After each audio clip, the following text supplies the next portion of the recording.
Overcome. ভারাক্রান্ত মনে গান ধরলেন মীনাক্ষীরা। ডিওয়াইএফআই থেকে বিদায় নিলেন লড়াকু যুবনেত্রী মীনাক্ষী মুখার্জি।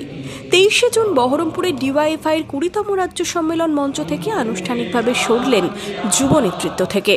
বিদায়ী ভাষণে মীনাক্ষী বলেন, সংগঠনে অন্য কোনো মঞ্চে কাজ করব, মনটা কিন্তু ডিওয়াইএফআই থেকে যাবে। কাল থেকে আমি অন্য কোনো সংগঠনে অন্য কোনো মঞ্চে কাজ করব, মনটা কিন্তু ডিওয়াইএফআই থেকে যাবে।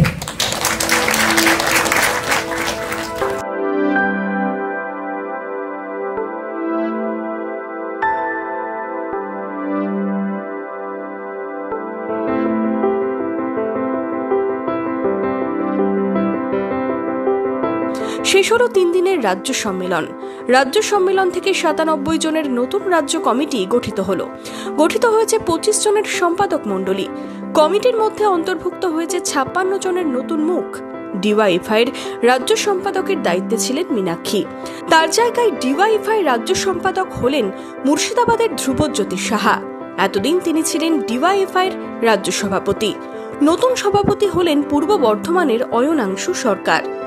রাজ্য সম্পাদক সভাপতির সাথেই এদিন যুব শক্তি পত্রিকার সম্পাদক নবনির্বাচিত হলেন সরোজ দাস এবং কোষাধ্যক্ষ নবনির্বাচিত হলেন রুদ্রপ্রসাদ মুখার্জি। নতুন নির্বাচিতদের পাশে নিয়ে শেষ বেলায় কি বললেন মীনাক্ষী মুখার্জি? আমরা সামলাইনি কিছু। আমরা পশ্চিমবঙ্গের বেকার ছেলে মেয়েদের যারা স্থায়ী কাজের অভাবে প্রতিদিন পশ্চিমবঙ্গের দুর্নীতিগ্রস্ত দাঙ্গারাজ এবং দুষ্কৃতী রাজের কাছে প্রতিদিন শিকার হচ্ছেন, তাদের যা দাবি, তাদের বেঁচে থাকার যা দাবি, তাদের সমাজ পরিবর্তনের যা দাবি, সেই লক্ষ্যে ডিওয়াইএফআই নেতৃত্ব দিয়েছে একসাথে ঐক্যবদ্ধভাবে।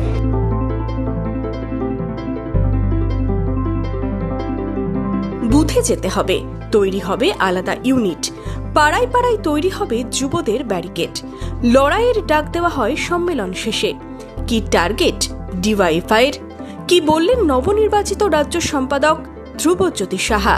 স্থায়ী কাজ চাই, বিভাজন নয়, এবং সমাজতন্ত্রের লক্ষ্যে আমরা জিতব, আমরা এগিয়ে যাব, এই লক্ষ্য নিয়ে আমরা এগোচ্ছি। পশ্চিমবাংলার মাটিতে একদিকে বেকার যুবকদের কাজ, অন্যদিকে গণতন্ত্র প্রতিষ্ঠা আর সাম্রাজ্যবাদী শক্তির বিরুদ্ধে প্রতিদিনের লড়াইকে আরও তীব্র করার শপথ গ্রহণ করেছি আমরা এই ডিওয়াইএফআইয়ের 20তম রাজ্য সম্মেলন থেকে।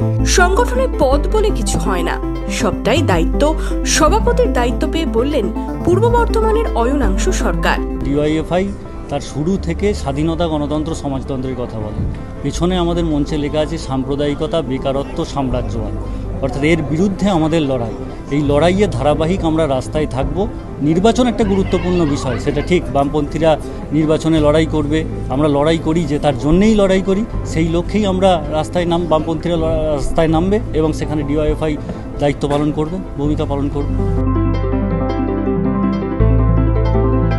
বহরমপুর থেকে শুভরাজ সরকারের রিপোর্ট, ইমাজিন কমিউনিটি মিডিয়া।